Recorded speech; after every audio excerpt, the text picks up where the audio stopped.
Do you know that WhatsApp is the world's biggest instant messaging service?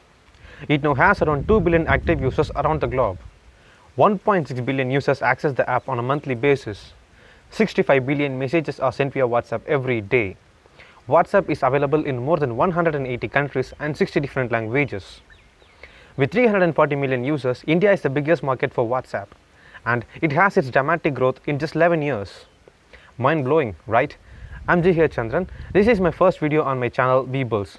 In this episode of Beebles History, we shall see about WhatsApp. WhatsApp doesn't have any unique birth stories. It just follows the same path as several other companies. They have a problem, they try to solve it, and they achieve something big. In here, the problem is the co-founder's gym. Jan Koum was very regular to his gym, but the usage of cell phone was not so good there. Thus, he continuously missed some important calls, and that's a serious problem. The idea of sending SMS was costly that time, as every telecom operated on a per message cost, and it won't be an ideal solution. Thus, Jan Koum got an idea of developing a solution that has an address book with the user's current status beside it, which the user will have to update. Thus, we can know the current status of the user in real time. Later, he had a talk with one of his friend Alex Fishman about the idea, where he described that he can do the backend, but he needed someone to develop the iOS application for Apple's App Store, which was just 7 months old. Then Alex Fishman suggested Igor Solomonikov from rentacoder.com, and that's it. Within a month, on February 24, 2009, WhatsApp Inc. was born, and it has its name as it sounds like What's Up. But early WhatsApp kept crashing even with only 100 contacts on the address book, and not many people are really ready to use WhatsApp. After some months, Jan thought of dropping the idea of developing the application, but Brian Acton, the co-founder, completely disagreed and asked it to continue for some more months. Then again, the help came from Apple as push notification feature introduced in June 2009. Jan turned the feature useful for him. Instead of checking the statuses manually, every time when a person in your contact book changes the status, you will be notified with a push notification. It went well and fun when Russian friends of Jan used it for every purposes, including I woke up late or I'm on the way. But without their knowledge, it soon became an instant messaging service, and Jan realized that he accidentally made an instant messaging service.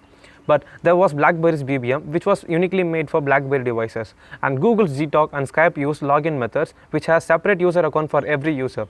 But the idea in the minds of Jan Koum was so simple that you can chat with anyone in your address book, and you need only your phone number to start using it.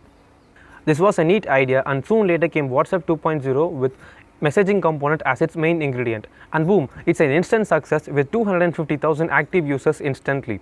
Then he went to see Brian Acton, who was still unemployed and dabbling around. Brian Acton realized the potential of WhatsApp, and he came up with 5 ex-Yahoo employees to invest $250,000, and he became the official co-founder of WhatsApp.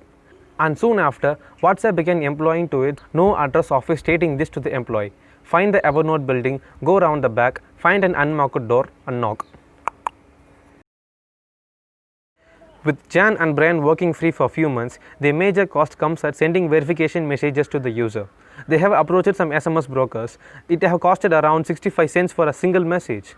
Even though it was not a big deal, the rapid growth of WhatsApp became a problem, and they have to add some business strategy to the WhatsApp. Then the founders changed the app from free to paid with $1 price tag, only to reduce the growth instead of advertising it, because Jan totally hated advertisements.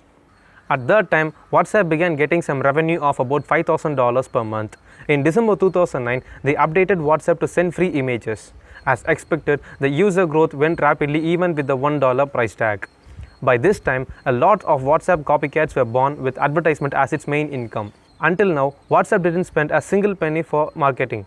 The quality of service they offer did the marketing for them. Thus, by early 2011, WhatsApp has entered the top 20 of all apps in App Store. To manage the rapid user growth, they had to find some venture capitalists to invest on WhatsApp. By this time, there was almost a handful of instant messaging services, but WhatsApp remained the king. This also helped in getting VCs. They managed to get Sequoia partner Jim Goetz with some initial conditions, mainly stating that not to push any advertisements. In case if you don't know Sequoia, it is the same VC that also invested on PayPal and YouTube. By January 2011, Jim Goetz managed to get $8 million from Sequoia on top of $250,000 seed funding. After 2 years of rapid growth, WhatsApp reached almost 200 million active users and raised its staff to about 50. where only 32 of them are engineers. When calculated, one engineer handles about 14 million active users.